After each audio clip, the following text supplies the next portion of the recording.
Hi hello नमस्ते। आपका स्वागत है एक और नई वीडियो में। आप देख रहे हैं मिलिट्री समरी चैनल और इस वीडियो में हम बात करेंगे रूस यूक्रेन युद्ध के बारे में। बहुत सारी ताजा तरीन रोचक बातें और वीडियो के आखिरी में हम एक खबर इजराइल से भी देखेंगे। भारत के बारे में वो खबर थी, काफी रोचक मुझे लगी, इसलिए हम आखिरी में उसकी बात करेंगे। और पहले हम यूक्रेन की यात्रा पर चलते हैं। यूक्रेन की यात्रा में हम पहले एक दो खबरें आपको राजधानी कीव से दिखाएंगे, क्योंकि ये मुझे थोड़ा सा जरूरी लगी, इसलिए मैं बाद में भूल ना जाऊं वीडियो के बीच में, इसलिए पहले इन्हीं को देखते हैं हम। ये जो ग्राफ है, ये जो मैप है आप देख पा रहे हैं अपनी स्क्रीन पर, ये हमें बताता है किस तरीके से यूक्रेन में आजकल बिजली के हाल है। एक चीज इसमें नोट करने वाली है, नोट करने वाली बात यह है कि बिजली के हाल थोड़े से ठीक हो गए हैं पश्चिमी यूक्रेन में। आप देख सकते हैं बहुत सारे राज्यों में हमें 100% का आंकड़ा देखने को मिल रहा है, यानी यहाँ बिजली में ना के बराबर दिक्कत है, कोई खास दिक्कत यहाँ पर है नहीं बिजली में। राजधानी कीव के आसपास ये 54%, 54% है, यानी यहाँ पर बिजली की दिक्कतें हैं, थोड़ी बहुत ठीक ठाक बिजली की दिक्कतें हैं। लेकिन ये जो चार्ट है ये इतना सीवियर नहीं है। मेरे कहने का मतलब कि जितने ड्रोन हमले, जितने मिसाइल हमले रूस कर रहा है ऑन पेपर, उतना रिजल्ट्स ये नहीं ला पा रहे हैं। या फिर दूसरा केस ये हो सकता है कि यूक्रेन जो रिपेयर करता है अपनी बिजली की फैसिलिटीज, इलेक्ट्रिसिटी की फैसिलिटीज, पावर सबस्टेशंस या और भी जो फैसिलिटीज है, एनर्जी फैसिलिटीज, इनमें रिपेयरिंग का काम यूक्रेन बहुत तेजी से कर रहा है, जो कि रशियन ड्रोन हमलों को आउटपेस कर रहा है, यानी इनसे ज्यादा तेजी से रिपेयरिंग का काम कर रहा है यूक्रेन। ये दो केसेस हो सकते हैं, या फिर एक और केस हो सकता है कि अब यूक्रेन पूरी तरीके से बिजली बाहर से मंगवाने पर ही शिफ्ट हो रहा है, बाहरी देशों से ही बिजली मंगवा रहा है, और उसके कारण कुछ ये अंतर आ रहा है, क्योंकि यूक्रेन में बिजली बहुत कम आज की डेट में इसका निर्माण हो रहा है।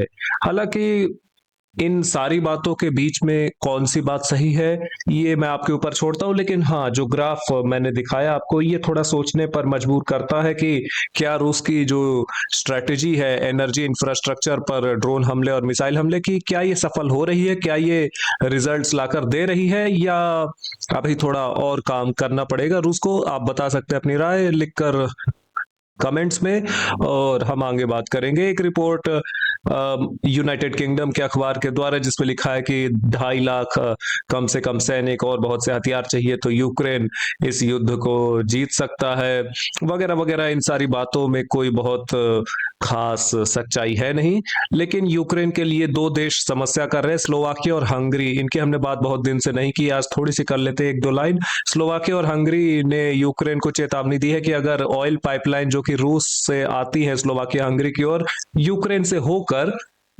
इनमें रिपेयरिंग का काम जल्दी से नहीं किया यूक्रेन ने, और कुछ हालात नहीं सुधारे यूक्रेन ने, तो बिजली सप्लाई बंद कर देंगे स्लोवाकिया और हंगरी। और भी बहुत सारे ठोस फैसले ले सकते हैं। यूक्रेन ने इसको एक ब्लैकमेल की तरह लिया है, और यूरोपियन यूनियन से सहायता मांग रहा है कि आप स्लोवाकिया और हंगरी को आप उनकी ऑयल सप्लाईज के लिए कुछ सहायता करिए। और हालांकि इसमें यूरोपियन यूनियन क्या करेगा ये मेरी समझ से थोड़ा सा अभी के लिए बाहर मुझे दिखाई देता है। देखते हैं आगे क्या होता है। एयर डिफेंस फोर्सेस की रिपोर्ट, 127 कुल संख्या है, जिसमें 126 लॉन्ग रेंज अटैक ड्रोन्स का इस्तेमाल किया था रूसी सेना ने, और एक इस्कंदर एम बैलिस्टिक मिसाइल का भी उपयोग किया गया था।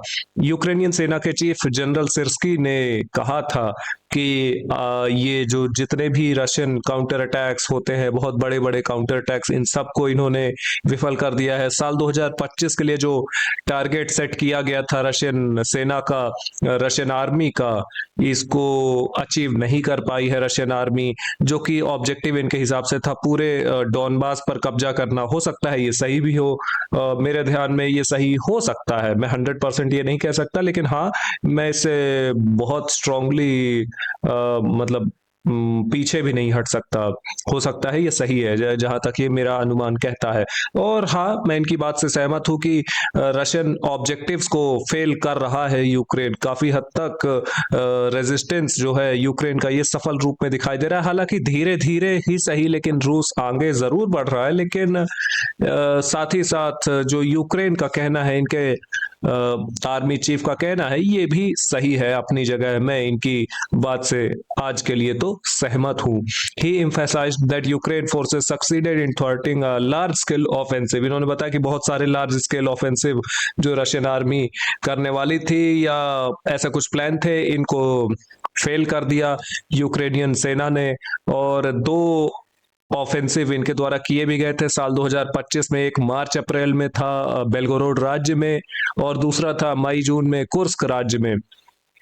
इन दोनों ऑफेंसिव के माध्यम से इन्होंने फोर्स कर दिया रशियन आर्मी को, रूसी सेना को, कि यहाँ पर और फोर्सेस डिप्लॉय की जाए।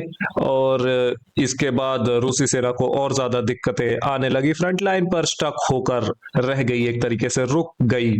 और इस बात में भी मैं काफी हद तक इनकी सहमति ही देता हूं, मतलब अपनी सहमति देता हूं, क्योंकि यूक्रेन का अगर ये ऑब्जेक्टिव है मात्र रूसी सेना को रोकना, तो लगभग लगभग यूक्रेन धीरे धीरे ही सही, लेकिन हाँ काफी हद तक अभी के लिए सफल दिखाई देता है। क्योंकि रशियन सक्सेस जिस रेट से अभी निकल कर आ रही है, इस तरीके से पूरे डॉनबास पर कब्जा करना ही मेरे ख्याल से साल 2028 से पहले तो नहीं होने वाला। अभी 26 चल रहा है, 26, 27, 28, क्योंकि ये जो पेस है रूस को, इसको बढ़ाना पड़ेगा। बहुत धीमी पेस से, बहुत धीमी रफ्तार से रूसी सेना आगे बढ़ रही है। खैर, ये फोटो देखा आपने, ये इस तरीके से यूक्रेन के द्वारा ड्रोन छोड़े गए थे रूस की धरती की ओर, ड्रोन हमले किए गए थे। एक और फोटो देखिए, यहाँ पर राजधानी मॉस्को की ओर बहुत सारी वेव्स छोड़ी गई थी। संख्या की भी हम बात करेंगे, पहले एक फोटो और दिखा देते हैं। ये एक फाइनल फोटो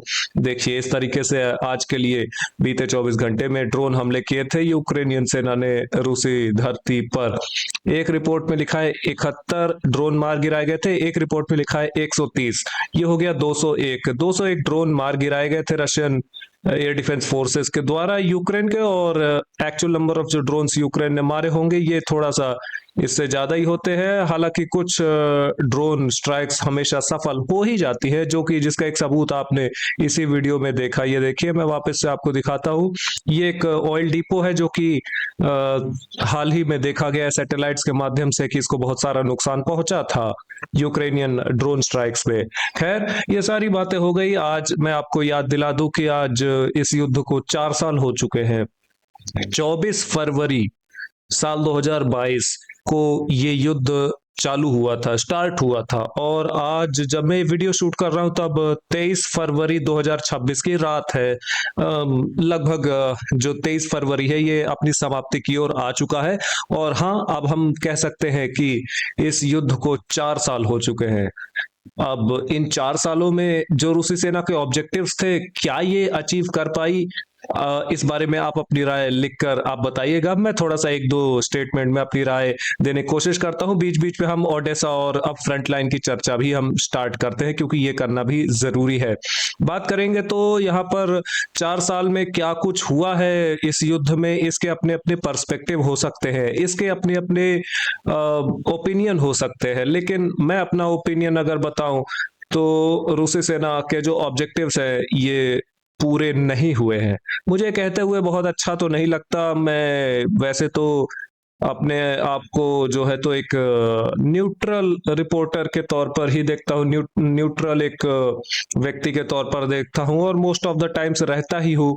इसीलिए मैं ये चीज कह भी पा रहा हूँ कि रूसी सेना के ऑब्जेक्टिव्स पूरे नहीं हुए हैं। यूक्रेन को बहुत सारा नुकसान हुआ है, लेकिन इस बारे में यूक्रेन की राय अलग है। यूक्रेन की राय अभी के लिए अब ये देखने को मिलती है, हाल ही में जेलेंस्की ने ये बताया भी था कि यूक्रेन के लिए जीत का मतलब है अपने अस्तित्व की लड़ाई। अगर यूक्रेन अपनी इंडिपेंडेंस को बचा पाता है, तो यूक्रेन के लिए ये एक जीत साबित होगी, जो कि अपनी जगह सही है। सामने कौन सी सेना है? सामने आपके कोई सामान्य सेना नहीं है, सामने आपकी रूसी सेना है, रशियन आर्मी। और रशियन आर्मी से आप 4 साल से युद्ध लड़ रहे हैं। हालांकि आप 30-35 देशों के सपोर्ट पर आप जी रहे हैं, आपकी पूरी सेना का खर्चा, पूरी अर्थव्यवस्था, सब कुछ आज की डेट में बाहरी देश संभाल रहे। यूरोपियन यूनियन और अमेरिका एक समय संभालता था, आज सप्लाईज नहीं दी जाती है, लेकिन जो बाइडेन की सरकार में इतना पहले से ही अनाउंसमेंट हो गया था कि आज भी वो सप्लाईज पहुंच रही हैं। भले ही ट्रंप ने कोई न्यू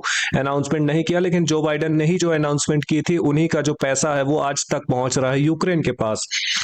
कहने का मतलब कि बाहरी देशों के सहारे ही सही, लेकिन यूक्रेन अभी भी सरवाइव कर रहा है। 50 यूक्रेनियन सैनिकों का नुकसान नीपर ग्रुप ऑफ फोर्सेस की रिपोर्ट में बीते 24 घंटे के लिए।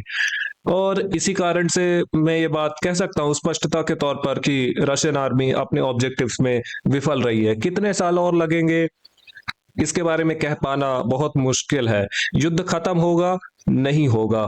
355 यूक्रेनियन सैनिकों का नुकसान देखने को मिला था वोस्तोक ग्रुप ऑफ फोर्सेस की एरिया ऑफ रिस्पॉन्सिबिलिटी में बीते 24 घंटे के लिए। काउंटर अटैक्स जारी थे। यूक्रेनियन सेना यहां पर अभी भी यहां पर फोर्सेस डिप्लॉय कर रही है लगातार। मैं आपको बता दूं अभी ये फ्रंट लाइन ठंडी नहीं पड़ी है, लगातार और फोर्सेस डिप्लॉय हो रही हैं दोनों ही सेनाओं के द्वारा। लेकिन फ्रंट लाइन एक स्टेलमेट की सिचुएशन में निकल कर आ चुकी है। अभी के लिए स्टेलमेट जैसी सिचुएशन है, कोई सेना आगे नहीं बढ़ पा रही है। सेंटर ग्रुप ऑफ फोर्सेस की रिपोर्ट, इसमें 390 यूक्रेनियन सैनिकों का लिखा है नुकसान बीते 24 घंटे के लिए। मारे जाने वाले और घायल सैनिक दोनों को जोड़ दे तो ये निकल कर आता है। युग ग्रुप ऑफ फोर्सेस की एरिया ऑफ रिस्पॉन्सिबिलिटी में 140 यूक्रेनियन सैनिकों का नुकसान लिखा है बीते 24 घंटे में। कॉन्स्टेंटिनोव का शहर में बहुत सारी फैब बमबारियां बीते 24 घंटे के लिए देखने को मिली थी बीते 24 घंटे में। और आप जरूर लिखकर बताइएगा कि आपकी राय में कब आखिर रूसी सेना का जो ऑब्जेक्टिव है ये पूरा होगा, और ऑब्जेक्टिव है क्या। अभी तो ये स्पष्ट रूप से पहचाना ही नहीं जा सकता कि आखिर रूसी सेना यहाँ पर आई क्यों थी। मैं आपको कुछ स्टेटमेंट अगर बताऊं जितने मुझे पुतिन के याद है उस समय के, तो एक था डीनाजिफिकेशन।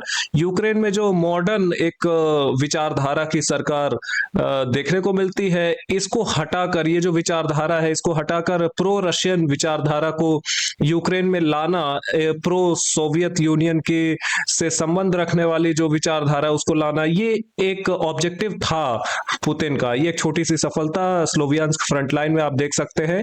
ये एफपीवी ड्रोन वीडियो सबूत के आधार पर पहचानी गई है। और ये जो ऑब्जेक्टिव था ये पूरा होता हुआ नहीं दिखाई दे रहा है। ये लिमान शहर में आप देख सकते हैं, ये लिमान शहर है, इसके ठीक सामने खेत खलियान के मैदानी इलाके हैं। ये सफलता यहाँ पर पहचानी गई है। आर्टिलरी बमबारी के आधार पर इसको पहचाना गया है और रिपोर्ट किया गया है।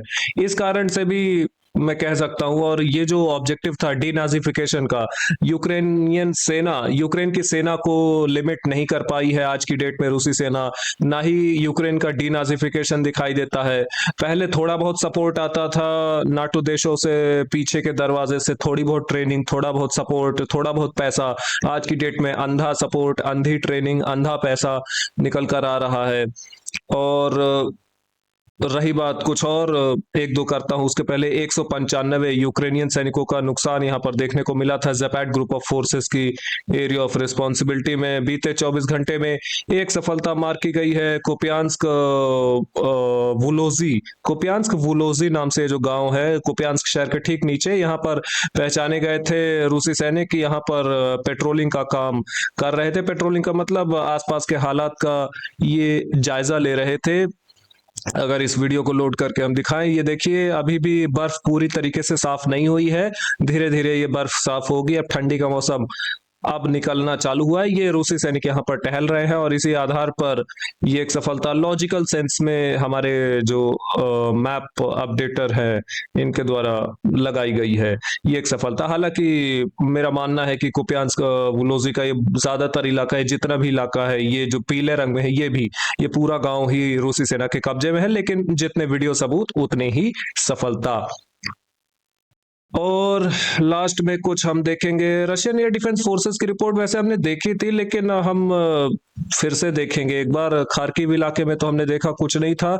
सुमी फ्रंट लाइन में भी ज्यादा कुछ खास है नहीं। रिपोर्ट पढ़ लेते हैं। नॉर्थ ग्रुप ऑफ फोर्सेस की, इसमें 225 यूक्रेनियन सैनिकों का मेंशन है। और इसके अतिरिक्त 71 ड्रोन और 130, 201 हो गए।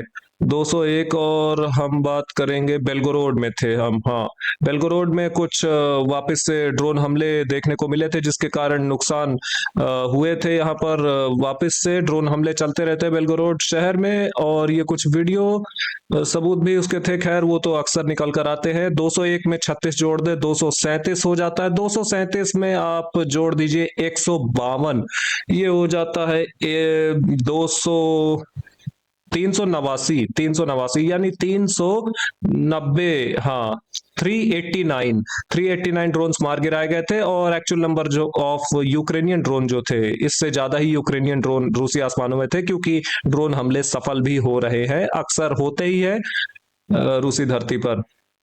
कुछ, हाँ, एक बात इजराइल से हम करते हैं लास्ट में। एक बात मैं अपनी, जो रूस की चर्चा काफी लंबी हमने की, उसको मैं खत्म कर देता हूँ।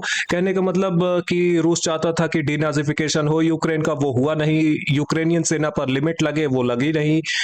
पश्चिमी देशों के द्वारा सपोर्ट ना दिया जाए यूक्रेन को, वो हुआ नहीं। आज की डेट में अंधा सपोर्ट है। और कम से कम नहीं तो डॉनबास पर पूरा कब्जा, पूरा डोनेट्स्क लुहांस्क, पूरी जो डॉनबास की धरती उस पर कब्जा, वो भी आज तक हुआ नहीं। आज की डेट में ओडेसा पर कब्जा करना भी बहुत जरूरी हो गया है।